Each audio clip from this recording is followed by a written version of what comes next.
Oke, kali ini kita akan beralih ke sampel 1 dari batuan metamorf. Dari warna kita dapat melihat jelas bahwa batuan ini didominasi oleh warna abu-abu, hitam, dan putih.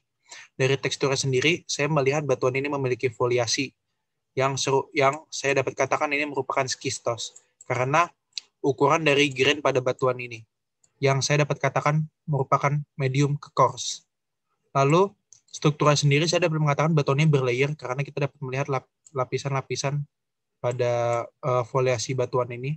Lalu, kandungan mineral sendiri saya dapat mengatakan kuarsa, jika kita melihat jelas, saya dapat mengatakan kurang lebih 20%.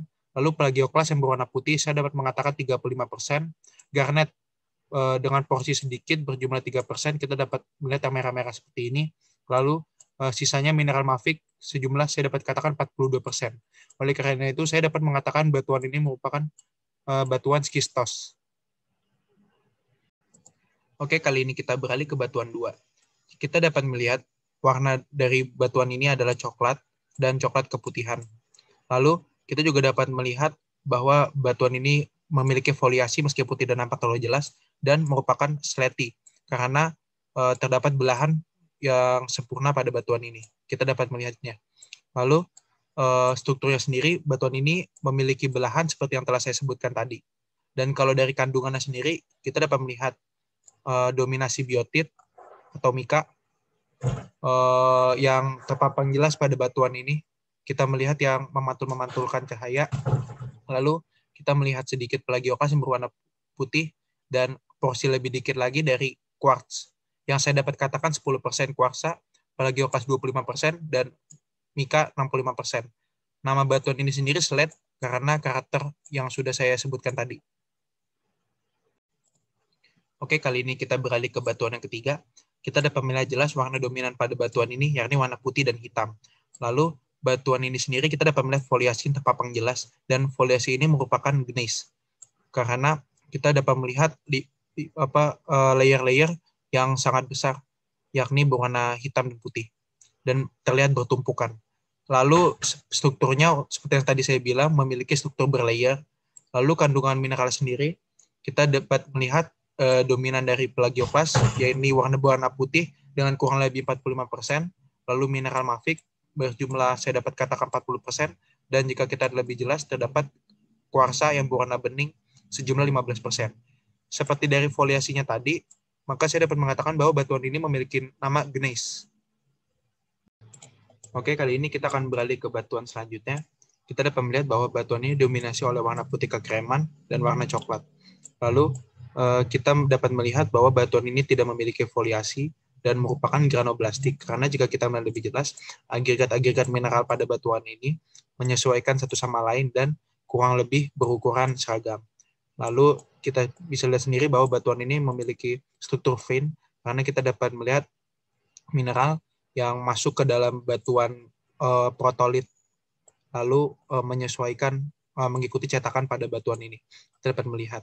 Lalu kandungan mineral sendiri, saya dapat mengatakan bahwa batuan ini memiliki kalsit yang berwarna putih kekreman sejumlah 35%, lalu didampingi oleh kuarsa sejumlah 15%, lalu mineral dolomit yang coklat berjumlah 30%, dan mineral mafik berjumlah kurang lebih 20%. Dari komposisi mineralnya ini, yang dimana didominasi oleh kalsit dan dolomit, saya dapat mengatakan bahwa batuan ini memiliki nama marble. Lalu kita beralih ke batuan kelima. Kita dapat melihat bahwa batuan ini didominasi oleh warna hitam dan abu kecoklatan. Lalu batuan ini tidak memiliki foliasi dan merupakan katalistik. Karena kita dapat melihat bahwa fenokris pada batuan ini dikelilingi oleh massa dasar. Lalu strukturnya sendiri merupakan vein, karena kita dapat melihat batuan ini yang terisi dari mineral yang memasuki batuan asalnya. Lalu kita lihat kandungan mineral pada batuan ini, saya dapat mengatakan batuan ini didominasi oleh mineral mafik berjumlah 50%. Lalu di bawahnya yang kita dapat melihat warna putih kebeningan ini merupakan kuarsa 45%, dan komposisi kecil dari plagioklas yang berwarna putih jika kita melihat lebih jelas. Lalu batuan ini memiliki nama pseudotaselit. Oke, kali ini kita beralih ke sampel 6. Kita dapat melihat jelas bahwa sampel ini didominasi oleh warna abu-abu dan warna kusam coklat.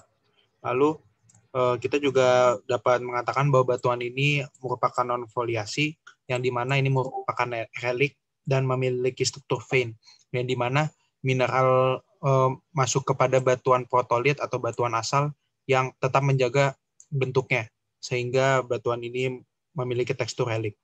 Lalu kandungan mineral dari batuan ini sendiri merupakan mineral mafik yang memiliki warna hitam keabuan, lalu warna putih yang merupakan plagioklas. Saya dapat mengatakan plagioklas berjumlah 35% dan mineral mafik berjumlah 50%.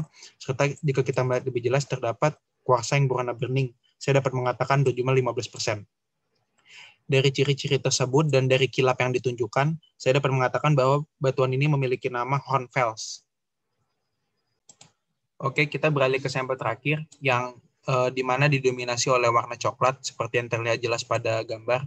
Lalu batuan ini sendiri merupakan non-foliasi yang merupakan diablastik karena kita dapat melihat mineral-mineral penyusun batuan ini tidak sejajar. Lalu strukturnya sendiri lipatan, kita dapat melihat jelas jika melihat dari sudut ini, di mana terdapat lengkungan yang mengindikasikan bahwa batuan ini bagian dari lipatan.